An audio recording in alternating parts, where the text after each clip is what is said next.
Brought to you by KR Mangalam University. We provide you the platform to turn your dreams into reality. Give wings to your aspirations with KR Mangalam University.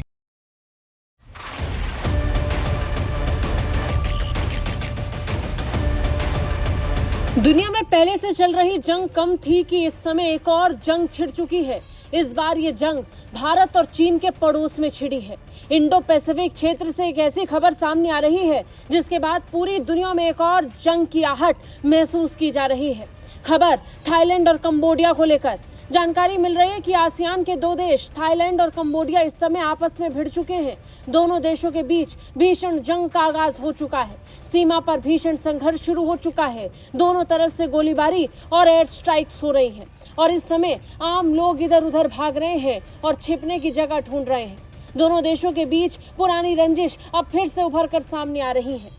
तामुएन थाम Khmer मंदिर के पास दोनों सेनाओं में भीषण गोलीबारी हुई, जिसमें 2 थाई सैनिक शुरुआत में घायल हुए। दोनों देश एक दूसरे पर पहले फायरिंग करने का आरोप लगा रहे हैं, लेकिन सिलसिला लगातार और गर्मा रहा है। एक दूसरे पर हमले का सिलसिला और ज्यादा बढ़ता जा रहा है। थाई सेना का कहना है कि कंबोडिया ने पहले निगरानी ड्रोन भेजा और फिर हथियारों से हमला कर दिया। जवाब में थाई सैनिकों ने भी कार्रवाई की। वही कंबोडियाई रक्षा मंत्रालय का कहना है कि थाई सेना ने पहले गोलीबारी की थी और उनके सैनिकों ने आत्मरक्षा में जवाब दिया। दोनों देश एक दूसरे पर आरोप प्रत्यारोप लगा रहे हैं, लेकिन रुकने के लिए कोई भी राजी नहीं। नतीजन तनाव बढ़ता जा रहा है। कंबोडिया के प्रधानमंत्री हुन मानेट ने सोशल मीडिया पर कहा कि देश हमेशा शांतिपूर्ण समाधान चाहता है, लेकिन हथियारों से जवाब देना मजबूरी थी। कंबोडिया के पूर्व प्रधानमंत्री हुन सेन ने भी दावा किया कि थाई सेना ने 2 प्रांतों में गोलीबारी की है। वहीं थाईलैंड के कार्यवाहक पीएम फूमथम ने इसे एक नाजुक स्थिति बताया है, जिसे अंतर्राष्ट्रीय कानून के तहत सुलझाने की आवश्यकता पर जोर दिया गया है। बता दें, इससे पहले बारूदी सुरंग विस्फोट में एक थाई सैनिक के घायल होने के बाद थाईलैंड ने कंबोडिया से अपना राजदूत बुला लिया था और कंबोडियाई राजदूत को निष्कासित करने की चेतावनी दी थी। शुरुआत में ये लड़ाई कूटनीतिक नजर आ रही थी, लेकिन अब संघर्ष बॉर्डर पर शुरू हो चुका है। दोनों के बीच तनाव अब लगातार गहराता और बढ़ता हुआ दिखाई पड़ रहा है। स्थिति इतनी नाजुक बन चुकी है कि अब किसी भी वक्त भारी भरकम हथियारों से भी दोनों देश एक दूसरे पर आक्रमण कर सकते हैं। लेकिन सबसे बड़ा सवाल ये कि आखिर थाईलैंड और कंबोडिया के बीच सीमा विवाद क्यों हुआ।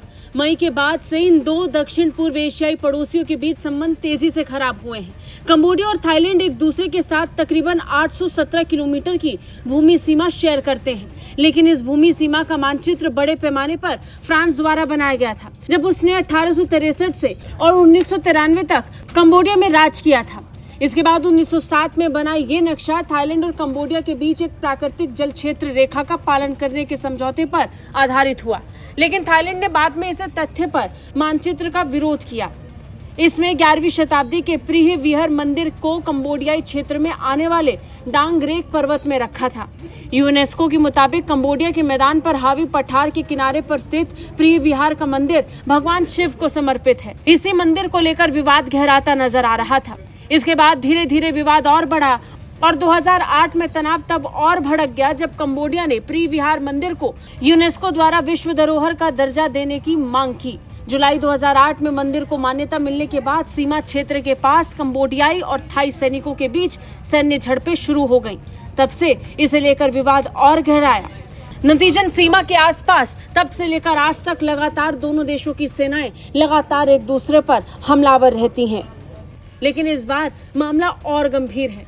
अब तक हुई इस हिंसा में 8 लोगों के मारे जाने की खबर सामने आ रही है। कई घायल भी हैं। वहीं लोग इधर उधर भागकर बंकरों का सहारा ले रहे हैं। स्थिति और कितनी भयानक होगी कहना अभी मुश्किल है। ब्यूरो रिपोर्ट, भारत तक।